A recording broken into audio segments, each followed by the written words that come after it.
Hi everybody, welcome back to my channel. This is Press by V, and today I'll be showing you guys my process for making press-on nails from start to finish. So today's set is actually for a friend who has a baby shower coming up, and she gave me full creativity on what the style would be outside of the colors and the shape that she wanted. So I hope this little video inspires or helps, or maybe even just entertain some of you out there. And you know, if you have insomnia like me, maybe it might even help some of you get to sleep. But anyway, let's get to it.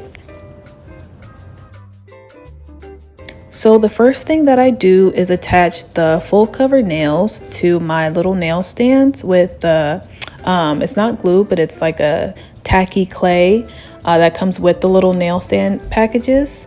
I'm just going to attach those to the nail stands, and when you're doing this, you're going to want to make sure that they are on there pretty tight, pretty secure, so they aren't slipping off while you are doing your nail art.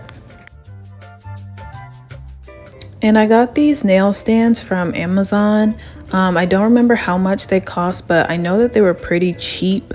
Amazon is definitely a one-stop shop. If you're looking for anything that has to do with nail supplies, I would definitely start at Amazon if you don't have a local beauty supply or nail supply store around you. I did start off with those pink gloves, but as you can see, I took them off because they kept slipping. I definitely need to get the right size, but anyway, I go ahead and attach all of the nails, and then once that's finished, I'm gonna go in and drill all of the little numbers off of each nail, just so that it's not tacky underneath. So the little number under the nail just tells you the size of the nail. I like to draw that off so it's not tacky, if I'm wearing them, or if one of my clients decides to purchase nails from me, just don't want that number there. But some of them don't really care, if the number is there, but it's honestly up to you and it's up to the client. But after I drill all of the numbers off, I'm just going to go in with a buff here in a little bit, speed this up for you guys so you can see. So some people use the nail drill to go ahead and buff, but I like to use my little handheld buffer. It just makes me, I feel like I have more control with it. So I use the nail buff to go in there, make sure all the nails have a dry surface for me to start applying the polish. And after you buff each of the nails, you can see I have my little brush here. That's just to wipe off any excess dust and nail debris. And that gives you a good little start to get ready to do your nails. And so here I am showing you, I use the Beetles nail polish, also on Amazon. It actually is a whole little store on Amazon.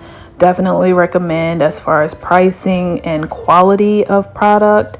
Beetles on Amazon. Definitely check them out. But I'm gonna go in with a thin coat of the base and just gonna apply that over each nail. You can see I'm going over pretty lightly, taking some polish off of the other nails just to spread it out as thinly as possible, so that when it goes to cure under the UV lamp, there aren't any bubbles and there aren't any, it's not like a glue, you want it to have that smooth gel-like texture to start. And after I go in with the base coat on this hand, I put this set under the UV light, and then while this set is curing, I go ahead and do the other hand.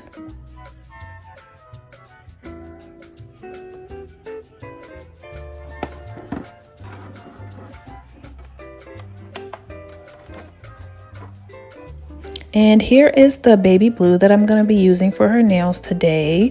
I'm just going to dot a little bit onto the table. I'm using the table as my palette today. I do have a little palette that I got from Shein, but I just decided to use the table today, and I'll clean it up later. But I'm going to take a little bit of that for my French tips.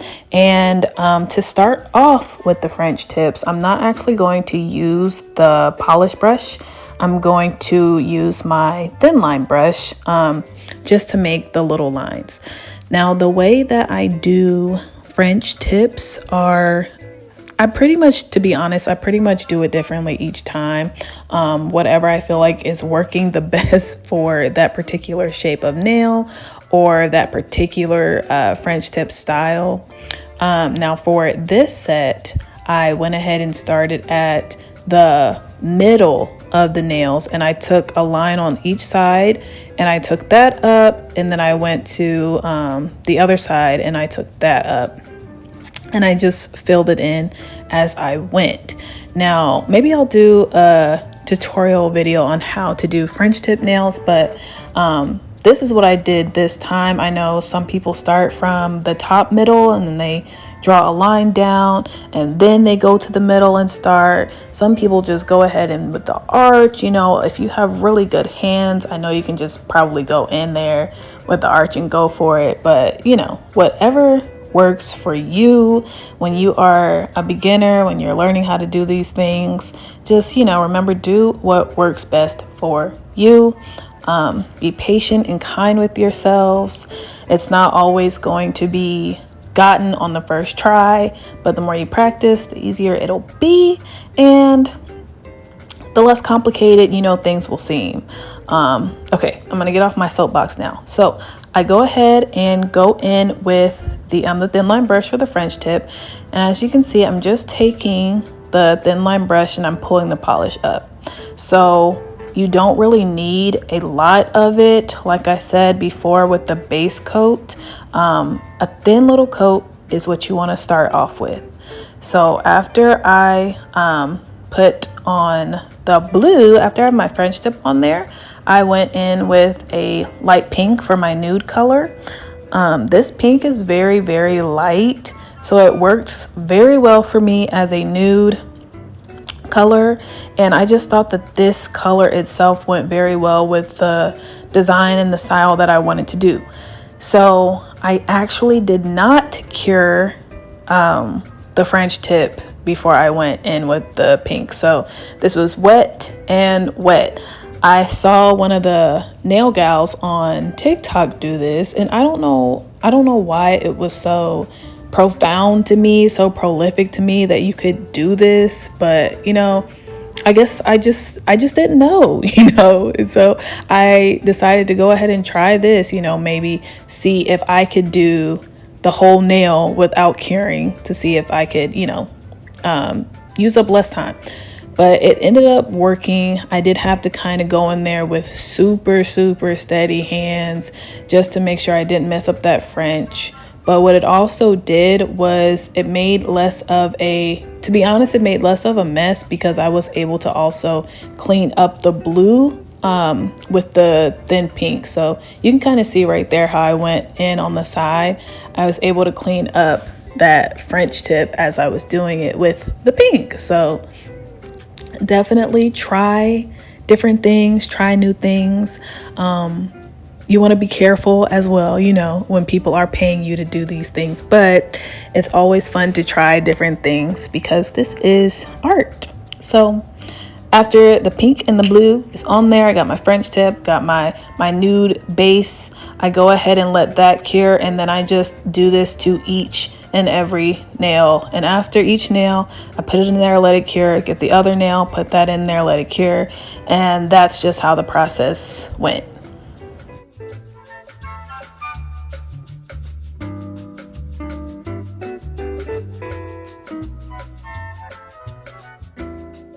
So after the nails finished curing, this is what they ended up looking like, a cute little blue French tip. I'm actually going to start with my 3D effect now, and what I use is this little rhinestone glue. I use this because I have better control over it when I want to do different designs. So the designs that I'm doing today, just a little squiggly line going up. There's no rhyme or reason to how I was doing them. I just wanted to make sure that the blue French tip was fully covered with this design. Now, whatever design you choose to do, you could definitely use this rhinestone glue, also from Amazon. You can definitely use this rhinestone glue.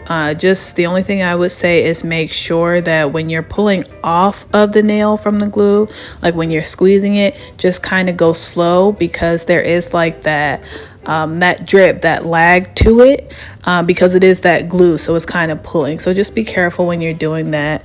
Take it slow. Like with all art, you just want to take it easy. So this is how the nails ended up looking after I put the rhinestone glue on there. But I'm gonna go ahead and go over those little squiggly lines with a top coat. Now the top coat is for the chrome, and before I put my chrome on there, I have to go in with a top coat. So remember that before chrome, you have to make sure you put a non-slip top coat. Put that top coat over, not the whole nail, but just over the design as best as you can. And then once that top coat is on there, you're going to cure that under the UV light.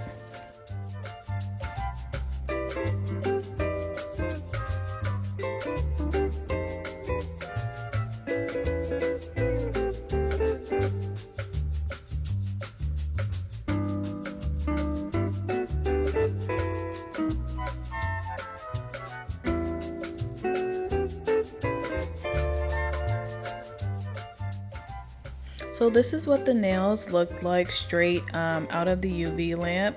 It's gonna be clear, but it does have that 3D texture, so that is what I wanted. The very next step is to go ahead and go in with that chrome. Some people use their finger, some people use a cotton swab. I use these little brushes that came with the chrome set that I have. And you're just gonna take that, I know you can't see it, my apologies, but you're gonna take your brush with the chrome powder and cover up your design. You really don't need that much, it actually spreads pretty well. But just, yeah, take that and go over your little design until it is as chromed out as you want it to be. For this set, I was using a purple chrome for one of the nails, and then kind of like a white, silver, I guess, like silvery white color for the rest of the nails. She didn't want it to be so gaudy and out there, and I am a very extra person when it comes to my nails, so this is my answer to less gaudy, but still, you know, that girl at the same time. So yeah, so I'm trying not to be so extra out when it comes to other people's nails, especially when they give me full creative control, because I know that not everybody wants to be all glitz and glam all the time. And as you can see, I have had on these extra long nails this entire time that I've done this set. And, you know, people ask me how I do it. How can I work with these extra long nails? But I think that it's just that I've been wearing nails for so long to the point where it's just like an extension of my hand at this point. So I don't know. It is what it is. So I've got my chrome on there.